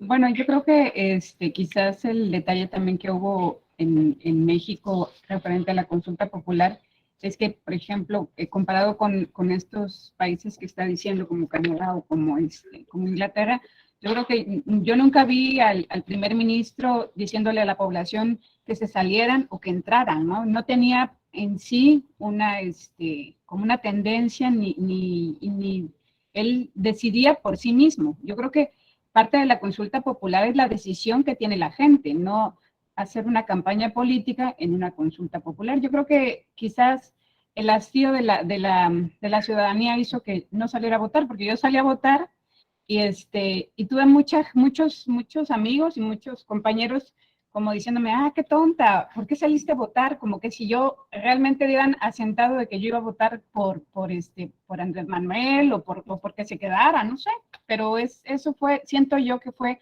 el fracaso de inicio y el fracaso de la fractura que se tiene del presidente hacia las instituciones, ¿no? Las instituciones electorales, creo yo. Sí, muchas gracias, Erika, por lo que comentas. Y claro, pues son diferentes culturas. En los ingleses, pues son de las culturas democráticas más avanzadas en el mundo, ¿no? Inclusive, pues parece que es broma, pero no es broma, pero en Inglaterra no tienen constitución. ¿Y por qué no tienen constitución? Porque no la necesitan. En Inglaterra tienen muy poca legislación. ¿Por qué tienen muy poca legislación? Porque no la necesitan. Como les decía ayer, pues allá nadie se adelanta en las elecciones, porque si se adelanta alguien en las elecciones y hace trampa, ya nadie va a votar por él, porque la ciudadanía dice, mira, este está haciendo trampa, está haciendo propaganda antes de que inicie el proceso electoral. No hay que presentar una queja, ni hay que sancionar. Simplemente allá la sociedad dice, está haciendo trampa, no voy a votar por él. Entonces cualquier candidata o candidato sabe que inmediatamente van a perder la elección si trata de adelantarse o de incorporar recursos públicos en una elección. Todo eso automáticamente pierde la elección. Entonces, son diferentes culturas. Aquí sí llegaron muchas quejas al tribunal, y las quejas muchas se referían a la intervención de los servidores públicos en el procedimiento de revocación de mandato, como muy bien lo dice Erika. Debe ser un procedimiento donde debe decidir solamente la ciudadanía y no pueden intervenir ningún órgano de gobierno, y mucho menos agregarle recursos públicos a ese procedimiento. Habrá que revisarlo. Hay muchas quejas, se presentaron mucho más quejas de lo que se tenía previsto. Entonces es una experiencia y hay que revisarlo, y necesariamente pues habrá que ver qué más o qué otras modificaciones le podemos hacer a la legislación con este tema, ¿no?, de la revocación de mandato. No existe fiscalización, nos pregunta aquí también si existe fiscalización sobre el tema de revocación de mandato. Bueno, todas esas quejas, obviamente se va a dar vista a diferentes autoridades para que revisen ese tema de los recursos públicos. Se da vista inclusive a la Fiscalía Especializada en Atención a Delitos Electorales, porque hasta quizás se podría configurar un delito electoral. Se da vista, también dio vista a la Sala Superior, a la Sala Especializada, para que haga la investigación a fondo de dónde salieron esos recursos, quién introdujo esos recursos y, en su caso, emitir las sanciones correspondientes. Es decir, siempre el tribunal, además de resolver sobre si es válida o no una elección o si es válida o no este tema de revocación de mandato, también el tribunal da vista a las diferentes autoridades para que le den seguimiento a determinadas investigaciones, como lo hizo ayer la Sala Superior, pues, por ejemplo, le dio vista a la sala especializada para que le dé seguimiento a diversas quejas que se presentaron y se realice la investigación. Ojo, cuando el INE no puede sancionar o el tribunal no puede sancionar porque no son facultades del INE ni del tribunal, se le da vista a las autoridades correspondientes para que sean estas las autoridades que le den seguimiento, por ejemplo, a temas penales y sean las autoridades penales las que puedan en un momento dado emitir una sanción respectiva, pero sí se le da seguimiento a todos estos temas. Erika, por ahí creo que había algunos otros. Marisol nos dice, ¿nos podría compartir el link relacionado con la credencial del elector? Aquí está en el chat el link que nos hizo favor Erika de ponerlo. Aquí lo puedes copiar directamente del mismo chat Marisol, ahí está. Si subes un poco al chat, ahí lo vas a encontrar. Luego Andrés nos dice, pues sí, ¿no? Hay falta de cultura democrática en nuestro país, tenemos que trabajar mucho sobre este tema de cultura democrática, ¿no? Y nos dice Cintia también lo mismo de ayer, fomentar la participación ciudadana y la cultura cívica, pues sí, como vemos, ¿no? Todo esto es un tema cultural. Nos dice aquí también Luz Fabiola, ¿no? En entidades tan complejas como Guerrero, pues sí, es una entidad muy compleja, es complicado llevar a cabo las consultas o cuestiones de presupuesto, ¿no? Para este año que se consideraba la implementación de la consulta de comités ciudadanos, el Congreso no autorizó dinero para eso, pues sí, no, obviamente todos estos temas de las consultas van directamente relacionados con el presupuesto y no fue excepción esta consulta nacional de la revocación de mandato, porque lo primero, si ustedes recuerdan que dijo el INE, no tengo presupuesto suficiente para realizar esta revocación de mandato y no se le autorizó más presupuesto al INE, entonces una de las consecuencias fue que no se instalaron pues todas las casillas que se tenían que instalar porque no había presupuesto suficiente, no se instalaron, por ejemplo, las 160,000 casillas que se instalaron para la elección presidencial del 2018, porque pues el INE tuvo que hacer ahí diferentes movimientos para poder llevar a cabo la revocación de mandato con un presupuesto inferior al que necesitaba esta autoridad nacional. En fin, habrá que revisar todos estos temas uno por uno. Y luego llegamos aquí a este tema, que no lo podemos dejar de ver, ¿no? El de facultades del INE, que ya vimos de ellas. Nos dice, fíjense, primero ya vimos que a solicitud de un instituto se puede llevar a cabo el proceso si lo solicita el instituto, pero también hay otro supuesto aquí en la Constitución que nos dice, el Consejo General del INE podrá realizar en los supuestos previstos por la ley y por lo menos con el voto de 8 consejeros, vean aquí sí tienen que ser 8 consejeras o consejeros los que decidan, no es directo, son 11, acuérdense, el Consejo General se integra con 11 y se necesitan 8 votos. Parece que estamos hablando de acciones de inconstitucionalidad, pero no. Estamos hablando de facultades del INE. Necesitamos 8 votos para asumir directamente la realización de las actividades propias de la función electoral local. Es decir, asumir, delegar a los órganos electorales locales atribuciones relacionadas con la organización de un proceso electoral o atraer a su conocimiento cualquier asunto de competencia de los órganos electorales locales para la trascendencia que esto amerite. Entonces, ojo, el INE es el encargado y tiene atribuciones para facultades de asunción, es decir, sustituir a la autoridad local, facultades de delegación, puede decir el INE, esto que me corresponde a mí, pues te lo paso a ti, Instituto Estatal Electoral, o esto que que correspondía a ti, Instituto, ahora lo llevo yo. Entonces son facultades muy importantes de asunción, de delegación y de atracción. Y sin embargo, ojo, es una disposición constitucional. Al ser una disposición constitucional no podemos modificarle nada. No podemos decir, por ejemplo, un tribunal o la Suprema Corte no pueden decir, pues estas facultades de asunción son inconstitucionales. ¿Por qué? Porque están en la Constitución. No podemos decir estas facultades de delegación del INE son inconstitucionales. No puede llegar hasta allá el INE. Sí puede llegar porque es una disposición que está en la Constitución.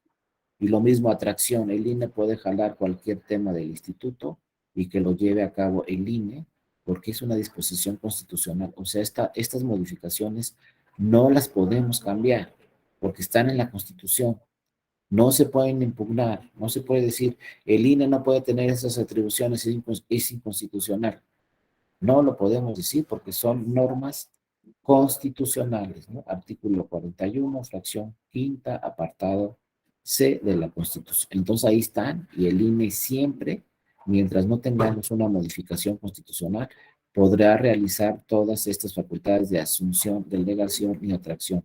Simple y sencillamente nos dice la Constitución, eso sí, deben de ser 8 votos. Debe ser una mayoría calificada del Consejo General del INE para poder llevar a cabo esa designación, ¿no? O ese procedimiento de asunción, delegación o atracción. Yo creo que para mí, desde mi punto de vista, sí es importante que sean 8 votos y no solamente que sea la mayoría simple, porque no es cualquier cosa las facultades de asunción, de delegación o de atracción. Entonces yo creo que sí debe haber una mayoría calificada entre las consejeras y los consejeros del INE para poder asumir esas funciones. Y luego vean cómo también en el 2014 cambiaron las legislaciones. Pues si tenemos una autoridad nacional, ahora esa autoridad nacional pues va a tener que tener otras leyes, porque la ley federal ya no le alcanzan a la ley nacional. Antes teníamos el famoso COFIPE, si ustedes lo recuerdan, el Código Federal de Instituciones y Procedimientos Electorales, y luego los códigos electorales en las diferentes entidades federativas. Ahora ya no, ahora en vez del COFIPE, una ley federal, ahora tenemos leyes generales.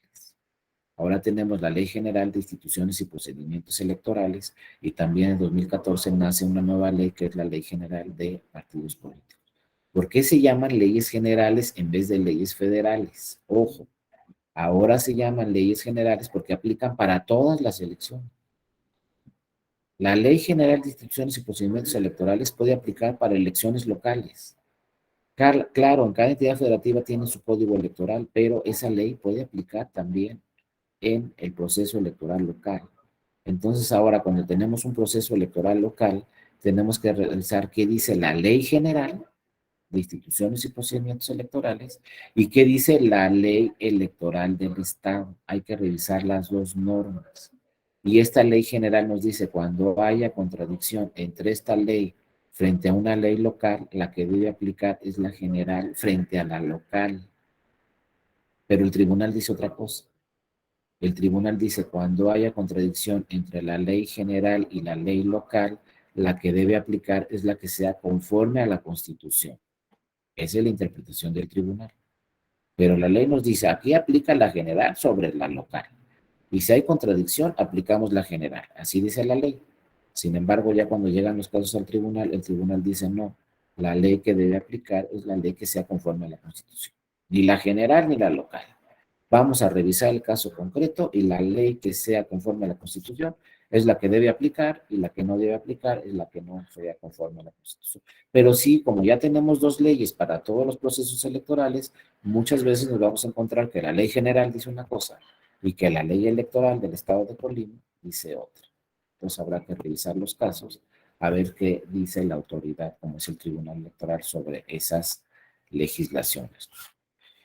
Y fíjense, con esto terminamos este RAP, ahí se los dejo también en las láminas, sub quiere decir sala superior, RAP, recurso de apelación, 2084, diagonal 2016. Es un asunto que llegó a la sala superior en el 2016. ¿Qué pasó en el 2016? Acuérdense, hubo elecciones de gobernatura, ni modo tengo que decirlo, en mi estado, en Colima, y se anuló la elección. En Colima hubo diversas irregularidades, hubo intervención de un funcionario público en la elección, el secretario de Desarrollo Social intervino en la elección, presionando al electorado con un tipo de programas sociales. Esto se acreditó ante el Tribunal Electoral, ante la Sala Superior, y la Sala Superior, bueno, decidió anular la elección de la gobernatura y convocar a elección extraordinaria. Sin embargo, hubo otras irregularidades en el estado de Colima. Primero se dio un resultado por parte del instituto, ganó tal, luego se dio otro resultado y dijo el instituto no tenía todos los datos, ahora sí tengo todos los datos y el candidato ganador es este. Es decir, hubo una serie de inconsistencias, entre otras, ¿no? Y por lo tanto se anuló la elección por diversas irregularidades del partido político que ganó, pero también incurrió en algunas irregularidades ahí el Instituto Estatal Electoral Yo no le diré irregularidades, sino imprecisiones, ¿no? Por lo tanto, llegó el asunto a la Sala Superior. La Sala Superior dijo, vamos a anular la elección de gobernador, vamos a convocar a elección extraordinaria. Se anuló la elección de la gobernatura, se convocó a elección extraordinaria, pero se dijo, en atención a las facultades de asunción que tiene el INE, ahora la elección extraordinaria la va a organizar el Instituto Nacional Electoral. Y es cuando esta facultad de asunción, que a mí también me costaba mucho trabajo, que en un momento dado decidiera el INE organizar una elección estatal, pues aquí la que dijo fue la Sala Superior, dijo, no saben qué, la elección extraordinaria de una gobernatura, o sea, no cualquier elección, sino la elección extraordinaria de esta gobernatura en Colima la va a organizar el Instituto Nacional Electoral. Y entonces entró en la realidad, entró en función esta facultad de asunción. Se dio por primera vez en México esta facultad de asunción donde el INE organizó una elección extraordinaria de gobernatura y ya no fue el Instituto Estatal Electoral. Y se dijo así, ¿no? En la facultad de atracción o de asunción del Instituto Nacional Electoral, el artículo 41, como ya vimos, base quinta, apartado C, segundo párrafo, inciso C de la Constitución Política de los Estados Unidos Mexicanos, confiere al Consejo General la facultad de atraer a su conocimiento cualquier asunto de su competencia de los órganos electorales locales, cuando la trascendencia así lo amerite o para sentar un criterio de interpretación. Entonces, con base en estas facultades, dice la Sala Superior, quien va a organizar la elección extraordinaria será necesariamente, en este caso, la autoridad nacional y no la autoridad local. Y se dijo también que entre los requisitos destaca el relativo únicamente a que esto lo deben de proponer 4 consejeras o consejeros del INE y se debe de aprobar por 8. Es decir, quien proponga este tema de facultades de asunción deben ser por lo menos 4 consejeros o consejeras y lo deben de aprobar 8, así se dijo, ¿no?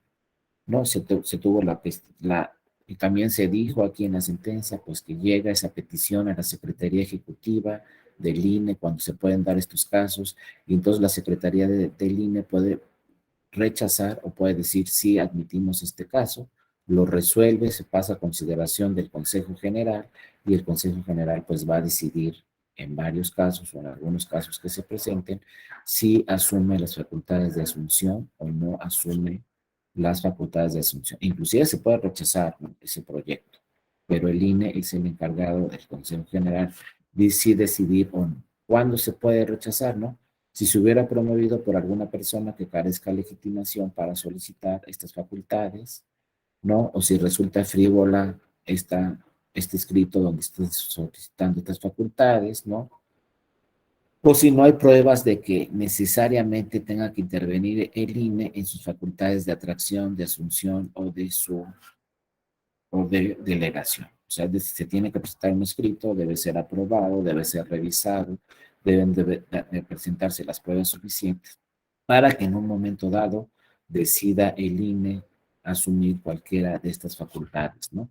Aquí, como vemos en este asunto, pues lo que sucedió es que se anuló la elección de gobernador del estado de Colima y entonces se ordenó en estas sentencias que vemos ahí, JRC 678-2015 y JDC 1272-2015, en estas sentencias donde se resolvió la elección de la gobernatura del estado de Colima y donde se decidió anular la elección del estado de Colima, también se ordenó al Instituto Nacional Electoral que procediera a realizar la elección extraordinaria. Vean cómo aquí siempre pensábamos que podía ser solamente una decisión del INE, donde 8 consejeros deciden asumir las facultades de asunción. Aquí no. Por eso les decía desde un principio y por eso platicamos todos estos temas del tribunal, porque finalmente el tribunal toma la última decisión, siempre. Todo lo que realice el INE, el tribunal toma la última decisión. Y aquí dijo el tribunal, ¿sabes qué, INE? Tú vas a organizar el proceso de la gobernatura extraordinaria. Aquí fue sí una orden que emitió en una sentencia a la Sala Superior donde le dijo al INE, tú tienes facultades de asunción, entonces tú vas a organizar la elección extraordinaria en el estado de Colima de la gobernatura, y así fue. En el 2016 se celebró la elección extraordinaria de la gobernatura de Colima y la autoridad que realizó esa elección fue el INE, ¿no? Aquí nos pregunta Erika, cuando el INE asume esta responsabilidad, ¿los consejeros locales los quitan o cuál es el actuar? No, simplemente se sustituye, Erika, a la autoridad. Ya no participa la autoridad. No, sigue vigente el instituto, siguen trabajando ahí los consejeros y las consejeras en otros temas, pero la elección esa respectiva la va a organizar la autoridad nacional. No desaparece la institución, sigue ahí para otros temas, para otras elecciones quizá, pero en ese caso particular sustituye el INE al Instituto Estatal Electoral. Sin embargo, sigue ahí vigente el instituto, sigue con otras responsabilidades, con otras actividades, organizando quizá otras elecciones, pero directamente esa la asume el INE. Sin embargo, no hemos tenido casos así, donde lo decide el INE. Les traje este caso porque es el único caso donde ha asumido atribuciones de asunción el INE, de sustituir a la autoridad estatal, pero fue por una sentencia del tribunal. Aquí no lo decidió el INE, aquí quien decidió fue el tribunal, quien organizara la elección extraordinaria fuera el Instituto Nacional Electoral y no fuera el Instituto Estatal Electoral de Colima. Sin embargo, el Instituto Estatal Electoral de Colima siguió con otras funciones, sigue actualmente ese mismo instituto, siguen algunas consejeras y consejeros, es decir, la autoridad local sigue con sus funciones, a excepción de organizar, por ejemplo, en este caso de Colima, la elección extraordinaria. Aquí se le dijo al instituto local, tú se sigue con todas tus funciones, pero la elección extraordinaria la va a organizar el Instituto Nacional Electoral. Y sí se dio así, como se dice aquí, en el ejercicio de la facultad de asunción a cargo del Consejo General del Instituto Nacional Electoral, por el que se asumió directamente la organización de la citada elección extraordinaria y por lo tanto inició la realización de las actividades propias inherentes a su función y fue directamente, insisto, el INE el que organizó la elección extraordinaria, se aprobó un plan y un calendario para la elección extraordinaria, el INE conocerá entonces también de los procedimientos administrativos sancionadores que tengan relación directa con esta elección extraordinaria, ¿no? Y ahí les dejo ese ejemplo si lo quieren estudiar a fondo, pero bueno, lo que sucedió en ese caso que llamó mucho la atención fue primero, se anuló una elección de una gobernatura por parte de la sala superior, porque acuérdense que todos los asuntos de gobernaturas llegan directamente a la sala superior. Pero además llamó mucho la atención que en los puntos resolutivos la sala superior dijera, pues ahora la elección extraordinaria la va a organizar el Instituto Nacional Electoral y ahí quedó. Estos temas son de reflexión para revisar, porque les digo, por ahí se habla y se escucha de una próxima reforma electoral, pues hay que revisar todas estas atribuciones que tiene el INE. Unos están de acuerdo, otros no están de acuerdo, pero como yo les decía, son disposiciones constitucionales, no se pueden modificar. La única forma de modificarlas necesitamos una reforma a la Constitución. No sé si alcance o no alcance, son temas que se van a discutir y pues ya estaremos platicando el próximo año, en el 2024, pues qué fue lo que sucedió, si alcanzamos alguna reforma electoral a nivel local o si alcanzamos una reforma electoral a nivel constitucional.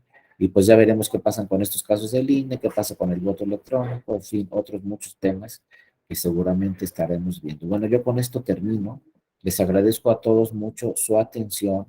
Les digo que ahí en Escuela Judicial Electoral tienen otros diplomados, hay una serie de diplomados, tenemos una oferta académica más o menos de 20 diplomados.